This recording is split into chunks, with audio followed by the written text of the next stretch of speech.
Ahem. What's new, Scooby Doo? We're coming after you. You're gonna solve that mystery. Thank you, you're too kind. Hi, you ever think about how you can't remember the first time you saw certain cartoon characters? Like, do you remember the first time you saw Mickey Mouse? Or Bugs Bunny? Hell, if you're my age, Pikachu. No, right? These have just been ever-present things our entire lives.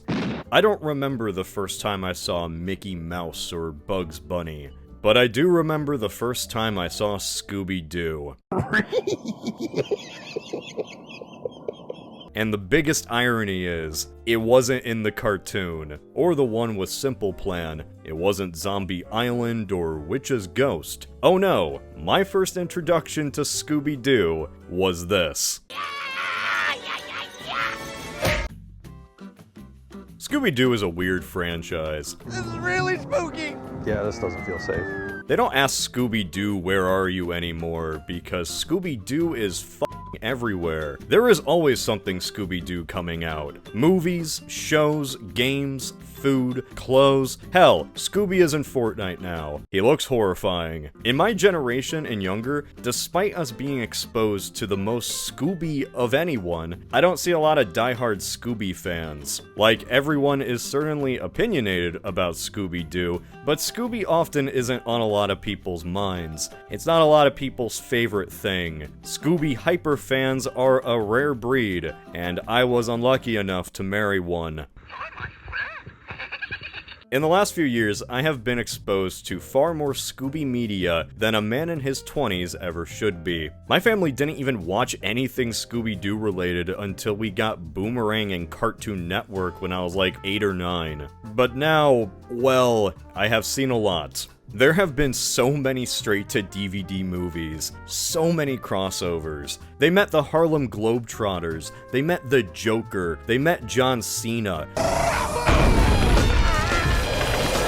Scooby-Doo did a crossover with Supernatural in an episode called Scooby Natural, where the gang comes face to face with demons actually killing people, and we see them realize that hell is real. Heaven! Hell!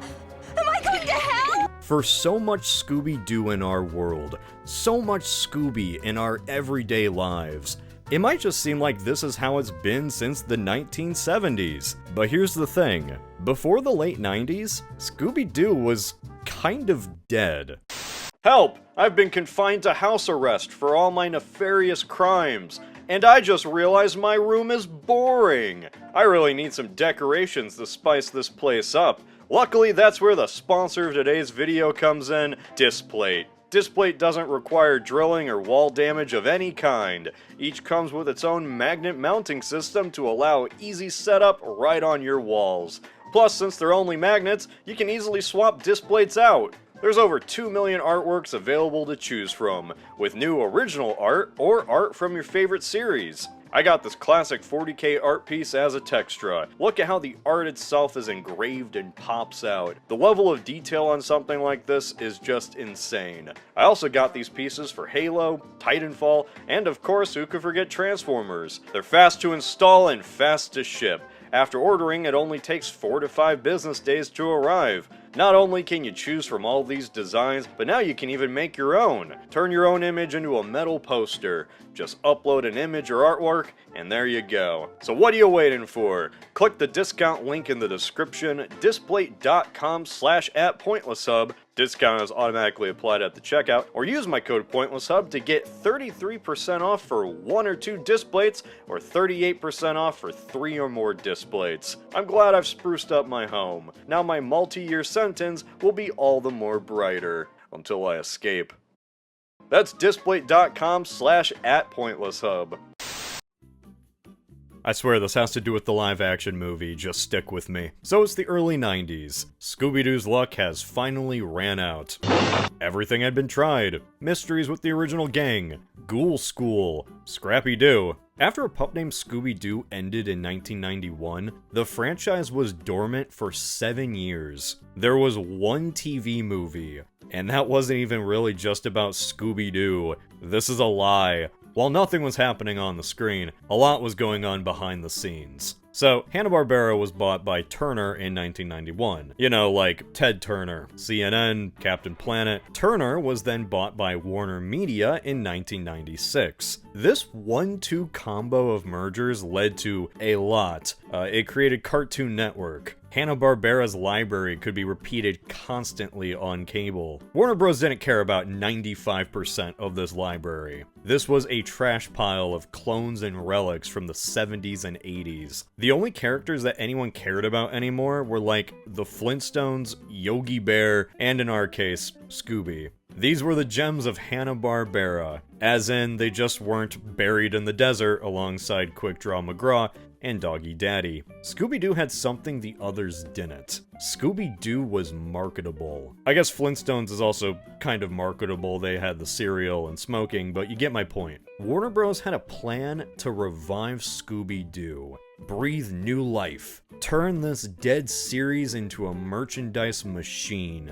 Every other Hanna-Barbera thing had either been forgotten or turned into an Adult Swim parody. It was truly a magical time. And your presence makes any kind of progress in the universe impossible. Hold on a second, Conan. Moltar, this ant has come back from the dead. During this time, Scooby kind of bounced between genuine and parody. We had the gang in the Blair Witch Project. They were on trial for drugs. They were in Family Guy cutaways. You're right, Scoob. We're dealing with one sick son of a bitch. It was in this environment that a Scooby-Doo movie was planned. Something bold, something brash, something PG-13.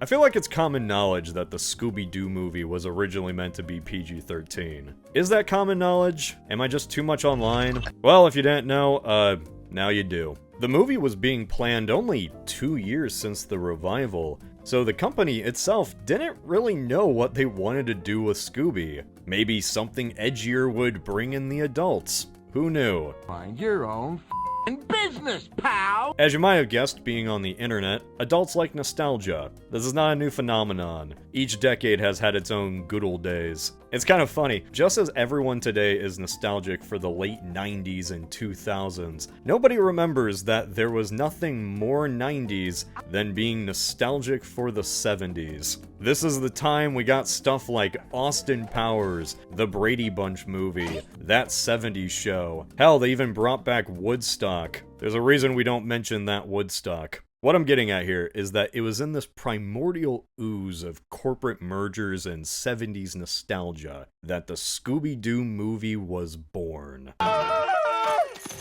Get the dog. Scooby-Doo 2002. Like doggy! I always forget how good this movie is until the rewatch. This is one of those things where it actually was as good as you remember it as a kid. It's hard to talk about stuff I genuinely like, but I'm gonna try it. Did you know that there was originally going to be an animated opening? Yeah, it's kind of crazy. We get to see Cartoon Fred with the personality of Movie Fred. I love this stupid clown ghost guy. What an absolute S-tier design for a Scooby villain. All that just to be used in the first 3 minutes and never seen again. His face is kind of terrifying, right? Am I wrong here? Like, if Blumhouse came up with this first, you just know they would have spat out like 3 more sequels. But, you know, he's a Scooby-Doo villain, so he turns out to just be some creepy janitor who wanted to get with Pamela Anderson. I am a lover boy of George Clooney in proportions. The first scene establishes everything you need to know about these versions of the characters right off the bat. And I do mean these versions of the characters. Scooby and Shaggy don't change at all. This is just Scooby and Shaggy. There has never been a more accurate portrayal of a cartoon character than Matthew Lillard as Shaggy. Everyone knows this. He literally became Shaggy after Casey Kasem retired. Velma is still the bookish nerd with a plan, but she's more cynical thanks to getting her credit stolen by Fred over and over again. I always have a plan. Yeah, my plan. She's not as cynical as the Mystery Incorporated Velma, but, you know, still cynical. Kill you, Daphne! Fred and Daphne are really the biggest changes here. Cartoon Fred is pretty much the same guy in every iteration of Scooby-Doo. He's like a humanoid golden retriever, the one who you could imagine says golly gee. He's got a pure soul and has absolutely no thoughts inside his head. I'm not thinking about anything. My mind is a complete void. Movie Fred is not that. Movie Fred is a self-absorbed pretty boy who is basically in love with himself, so much so, he even wrote a book called Fred on Fred. Good looking guy. I could not imagine Cartoon Fred even saying half the things Movie Fred does. I'm a man of substance. Dorky chicks like you turn me on too. These are two entirely different characters, but I don't care. It's funny. I think Coolsville sucks too. So, as a kid, I never got the joke that they made Daphne literally Buffy the Vampire Slayer. This movie probably has the best casting out of any movie that has ever existed. Now who's the damsel in distress? Me? Straight up. Anyway, this is a great opening scene because it establishes everyone's flaws and what arcs they're gonna go on right off the bat. Everything seems hunky-dory until Shaggy makes an analogy so bad that the gang splits up. I quit. Good job, dumbass. Years go by before everyone is reunited after being invited to solve a mystery at Spooky Island, a theme park specifically for the most stereotypical drunk college students the late 90s had to offer. All these people are in their 40s now. The gang all run into each other at the airport and realize they're going to the same mystery. So, in the regular movie, Fred, Velma, and Daphne all say what they've been doing with their lives, right? And they sound successful. Fred is going on tour for his book, Velma works at NASA, and Daphne says she's been training, but nobody believes her. Well, in the deleted scenes, they're originally meant to be flashbacks. It's true. And what we learn with those flashbacks is that everyone's just lying. Fred is actually a loser who nobody cares to see speak at a convention. Yes. Yeah. Why do you suck? Nobody knows Velma was even on the team. And Daphne, despite learning martial arts, still sucks at it. Man, it's kind of a shame they cut these scenes. What could have been our first insight that these people are nothing without their friends just becomes little tidbits before Scooby shows up as Medea. I mean, I get why they're cut though. That Daphne kung fu scene goes on way too long. My strength is my resolve! Plus, it kind of spoils the surprise at the end of the movie that she can actually kick ass. After crash landing with no survivors, the gang arrives at the aforementioned island that is spooky. This is where they meet Mr. Bean. Yeah, I'm not gonna go beat by beat here. It's Scooby Doo 2002. You've seen it before. If you haven't, why the f*** are you watching this video? The gang goes around piecing the mystery together one by one. Velma and Fred watch a video that just about sums up how I communicate with people in real life. True that. I'm up to snuff on all popular trends. Word. Daphne finds a Freemason artifact, and Shaggy and Scooby shit themselves. For the most part, this is a standard Scooby-Doo adventure once again. You know, until the demons attack. It's Scooby-Doo, but this time the monsters are real! Except for, you know, that one time, and the other time, and the other time, and that other time. These monsters scared me as a kid, man. They're like bunny rabbit demon things. But not those bunny rabbit demon things. The CGI surprisingly holds up really well, or my standards have just really fallen. I think Scooby still looks fantastic. He's translated so well. It's kind of a minor miracle this worked out. Think about every other live-action cartoon abomination that's come out in the last 20 years. Scooby is still the best one. He's the perfect mix of cartoonish and realistic. They replaced his beady black pupils with big brown ones, which makes him oddly cute, very dog-like. I don't know what the fuck is going on with this cover though. Why does he look like that? Now, if there was one true sin, I would say the Scooby-Doo movie committed. It was that it showed Hollywood that these cartoon CGI movies could actually work. Without Scooby-Doo, we might not have ever gotten such hits like Garfield, Alvin and the Chipmunks, or the Smurfs. Hell, imagine time traveling back to the early 2000s and telling someone that the Scooby-Doo movie will be responsible for spawning a live-action adaptation of Sonic Adventure 2. Now, I will say, other than Scooby, the rest of the CGI has certainly aged more. There's a few shots here or there where the demons just do not look good at all. But, you know, they get away with it because it's so cartoony. That's one thing that really helps this movie's tone. Despite this being my first exposure to Scooby Doo, it wasn't really a bad one, because this movie really has the tone of a live-action cartoon. Every action, every line is paired up with some musical cue. There are so many uses of just straight-up cartoony sound effects. This could have easily come off as corny and stupid if done wrong, but it's just self-aware enough that it doesn't. Scooby Doo 2002 really is perfect at being a genuine Scooby Doo story, while still acknowledging the tropes of the past. You told me not to go to the castle, so I would go up to that castle where you set a trap to capture me. This is the part where I bring up that this was written by James Gunn. While this was written by Gunn, this is not a Gunn film. He didn't direct it.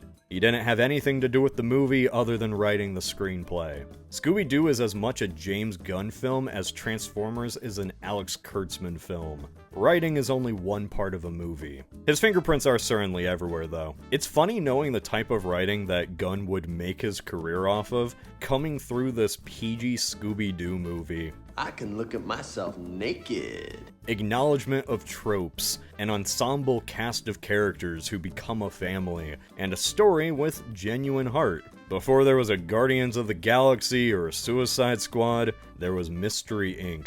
This is a movie for people that know the tropes of a Scooby Doo episode, but it comes off naturally, because the characters themselves are just acknowledging all the bullshit they've been through in the past. They know that there's gonna be a bad guy in a mask or a trap door somewhere. Then you know they're thrown out of their element when the actual demons show up. It's still kind of hilarious in hindsight that James Gunn of all people was tasked to write a Scooby Doo movie. In the 2000s, he was known for Tromeo and Juliet, Lollipop Chainsaw, and Super. So this guy writing Scooby Doo is kind of like Snyder directing a fantasy movie about owls. So how did this guy even get the green light by WB? Remember when I said WB didn't know exactly what they wanted to do with Scooby Doo? Well, there was one idea to do a more edgier, self-aware Scooby Doo movie. And James Gunn originally wrote a PG-13 version of that. This was something they encouraged him to do. You see, Gunn was brought on because he wrote a script for a planned spy vs. spy movie that got cancelled. WB liked the script so much, they kept him around and put him on the Scooby Doo thing instead. They wanted to do a more adult take. Then they read the actual script and realized what a PG-13 Scooby Doo movie would actually be. Also, Josie and the Pussycats absolutely bombed. So a more kid-friendly version was filmed instead. It's crazy to imagine a different version of this movie, but luckily we don't have to imagine too much, because the original version of the script is online. It has some differences. Daphne calls Fred's ascot gay, and Fred calls her gay as a failed rebuttal. Shaggy calls Scooby a moron. There's this running joke where Scooby keeps trying to do math, and he just fucks it up more and more. And in what is probably the funniest version of the whole script, the original villain of the movie was not meant to be Scrappy Doo. The original villain was supposed to be Don Knotts. That's right, Andy Griffith's Show and Gus the field goal kicking donkey superstar of the 60s and multi-time Scooby-Doo crossover celebrity Don Knotts was the villain the whole time. It's such an obscure Scooby-Doo specific joke to end on, and it's just one of the ways you know this was written by James Gunn. I would talk about how much I like the specific era of this movie's soundtrack, but if I played any song as an example, YouTube would nuke my channel. So you're just gonna have to take my word on it. As funny as a PG-13 Scooby-Doo movie is, I'm glad they went with the far more faithful and more family-friendly version. The movie we got was the perfect mix of edge and classic Scooby-Doo-ness, like right on the edge of PG-13. Shaggy isn't an explicit stoner, he's just hinted as one. I'm Mary Jane. The time skip to the van is even more on the nose. Like, they're just hotboxing. Shaggy even coughs. There were some cut scenes, mainly involving Velma. There was this locker room scene where she was getting her swerve on. Another where she did a full number while drunk. She does know that bloody skulls are non-alcoholic, doesn't she? It's even noticeable they cut this in the final movie because of how awkward the transition is. Like, all these people in the lounge are just randomly clapping for the bald guy playing, I guess. Oh no, man. This was originally Velma going full Jinkies. I didn't want to just list off the jokes I loved because I wanted to write this a little better, but what the hell. Here's the jokes I loved. I like Melvin Dew. I like that Scooby straight up is told he's going to be a sacrifice, but he doesn't know what the f that even is, so he's cool with it. I like that Rowan Atkinson was in this for some reason, and he turned out to be Scrappy Doo. It's not like Scrappy even made up this guy, he just stole his personality and locked him in a dungeon. That's great. I like that. Ah, Scrappy Doo. Okay, let's address the very small elephant in the room. Oh god, he's peeing on me! So fun fact, Scrappy Doo was in the original script. He just wasn't the bad guy. Shaggy makes an offhand remark about what happened to Scrappy and how they had to put him to sleep. At the time, people fucking hated Scrappy Doo, man. And I mean, it makes sense. The second that stupid puppy popped out of the box, it was like the series jumped the shark. He hit like a meteor, and Scooby Doo was truly never the same. Scrappy overshadowed Fred, Velma, and Daphne so much, they were phased out entirely. For years, the series continued on with just Scooby, Shaggy, and Scrappy. These three were sent off to the gulags, never to be seen again. Except for Daphne, she showed up sometimes.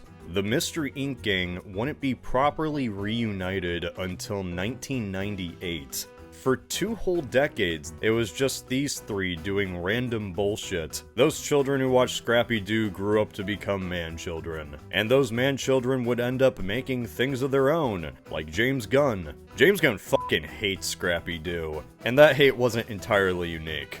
By the time a new generation took over, Scrappy became a punching bag. Cartoon Network themselves were even making fun of him. To this day, Scrappy only exists as a joke within the franchise. So making him a villain is a creative decision made out of pure spite and malice. And I find that hilarious. While I didn't grow up with Scooby-Doo and I really don't give a shit about Scrappy, I think our generation can at least relate to a show we like introducing some annoying-ass character for ratings. Fairly OddParents had like 3 Scrappy Doos before it died. It must be nice taking that character you hate so much and making it canon that he suffers. This movie's ultimate resolution is that Scrappy Doo just goes to prison.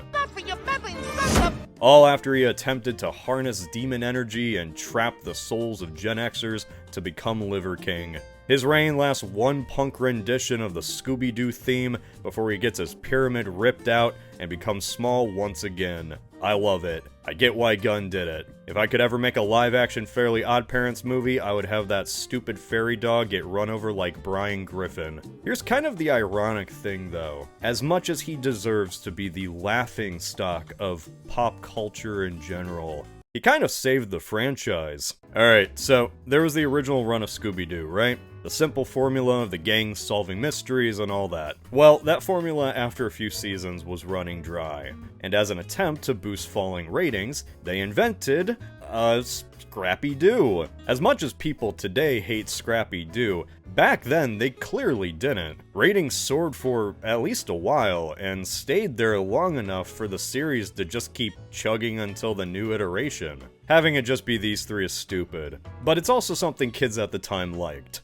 Otherwise, ratings would have plummeted and the show would have died. That's what happened to the Flintstones. There's a reason their last season was the one with the Great Gazoo. Many shows have had a Scrappy Doo, and most just die immediately. Scrappy Doo is only notable because he's the one that succeeded. What if there was no Scrappy Doo? Would Scooby Doo have even lasted past the late 70s? Would it have even survived until a pup named Scooby Doo? I don't know. It's a disturbing thought. I see Scrappy Doo as a necessary evil. My point here, and this is directly to James Gunn if he ever watches this video, is that Scrappy Doo saves Scooby Doo. Without Scrappy Doo, we might not have ever gotten this movie. And without this movie, you, James, might not have ever gotten your big break. That break that allowed you to move on to Dawn of the Dead or Super or eventually Guardians of the Galaxy. My point here is that your entire life is thanks to Scrappy Doo. Puppy power.